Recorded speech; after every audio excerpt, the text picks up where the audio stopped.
안녕하세요. 말씀 한 줌. 오늘은 디모데전서 6장 17절에서 21절 말씀을 함께 살펴보도록 하겠습니다. 제가 먼저 본문을 읽어볼게요. 내가 이 세대에서 부한 자들을 명하여 마음을 높이지 말고 정함이 없는 재물에 소망을 두지 말고 오직 우리에게 모든 것을 후히 주사 누리게 하시는 하나님께 두며 선을 행하고 선한 사업을 많이 하고 나누어 주기를 좋아하며 너그러운 자가 되게 하라. 이것이 장래에 자기를 위하여 좋은 터를 쌓아 참된 생명을 취하는 것이니라. 디모데야, 망령되고 헛된 말과 거짓된 지식의 반론을 피함으로 내게 부탁한 것을 지키라. 이것을 따르는 사람들이 있어 믿음에서 벗어났느니라. 은혜가 너희와 함께 있을지어다. 아멘. 여러분, 우리는 보통 부자라고 하면 가진 것이 많은 사람을 떠올리잖아요.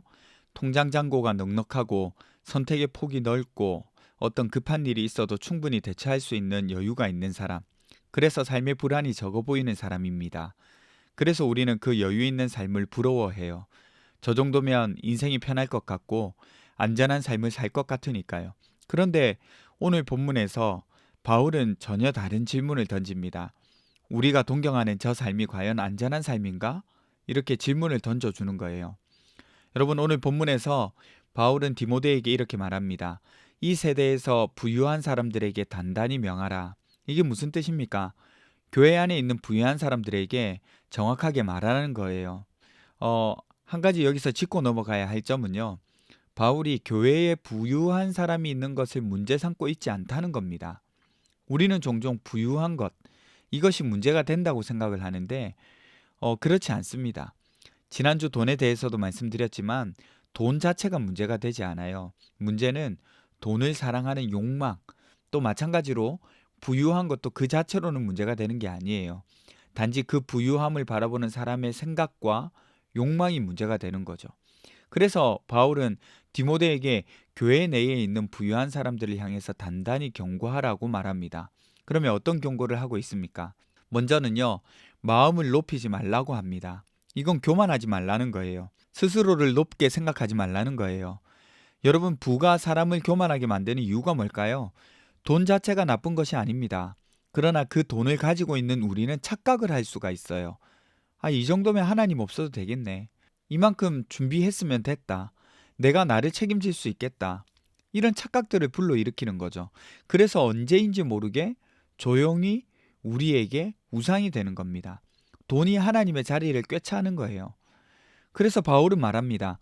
정함이 없는 재물에 소망을 두지 마라. 재물은요, 늘 변하는 거예요. 우리 다 알잖아요.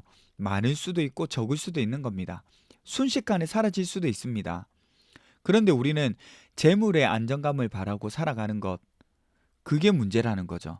실제로 현실적으로 주는 유익들이 분명히 있어요. 여러분, 통장이 넉넉하면 사람이 여유가 있는 것은 사실이거든요. 부정할 수 없는 현실이긴 합니다.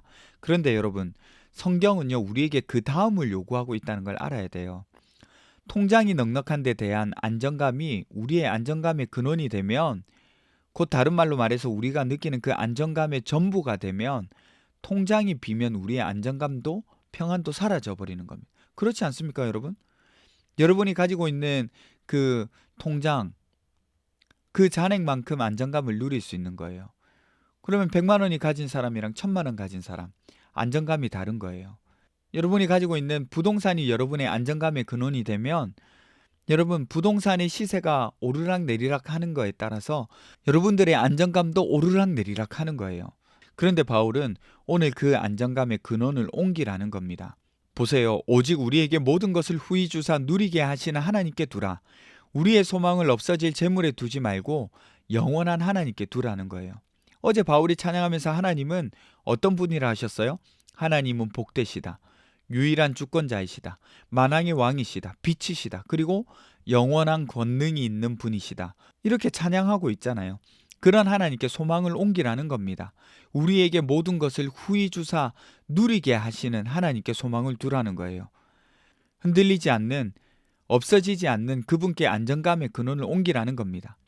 선한 일을 많이 하는 것, 나누어 주기로 좋아하는 것, 그리고 너그러운 자가 되게 하는 것, 또 참된 생명을 취하는 것, 모두 하나님께 소망을 두어야 가능한 것들이죠.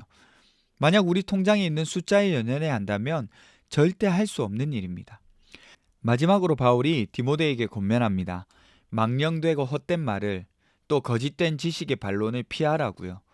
그리고 부탁한 복음을 지켜나가라고요. 왜요? 복음을 지키려면 오히려 더 적극적으로 반론하고 싸워야 하는 것 아닌가요?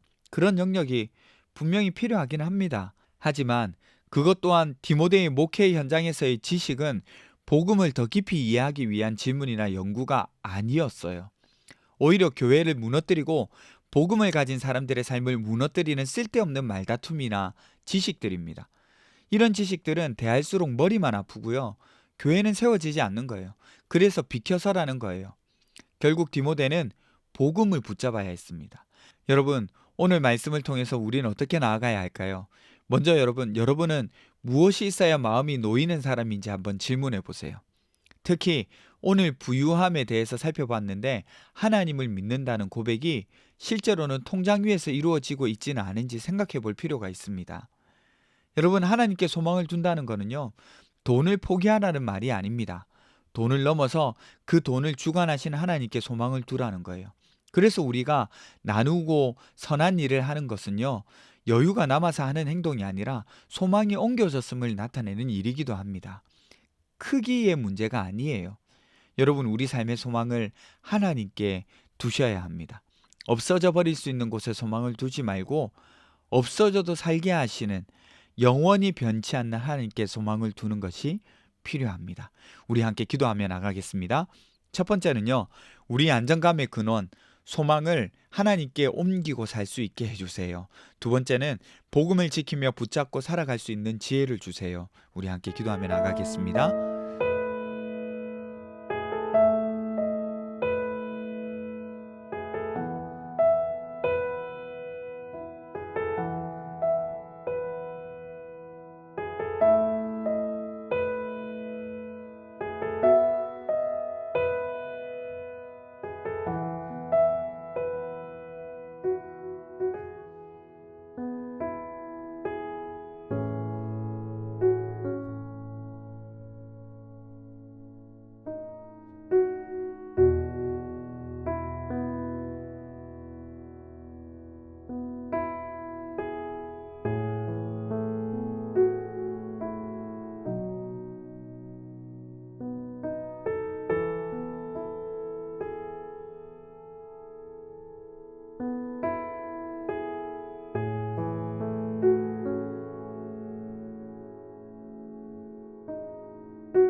우리 삶의 근원이 되시고 안정감의 근원이 되시는 하나님께 우리의 소망을 두고 나아가게 해주세요. 또 그 하나님께서 주신 그 복음을 지키며 붙잡고 살아갈 수 있도록 도와주세요. 감사드리며 걸어가신 예수님 이름으로 기도드립니다. 아멘. 여러분 오늘 하루도 하나님 안에서 안정감을 누리며 살아가셨으면 좋겠고요. 오늘 청소년부 친구들 수련회 출발합니다. 이 수련회를 통하여서 우리 청소년부 친구들이 하나님의 복음을 온전하게 붙들며 나아갈 수 있는 시간들 되게 되려고 꼭 기도해 주셨으면 좋겠습니다.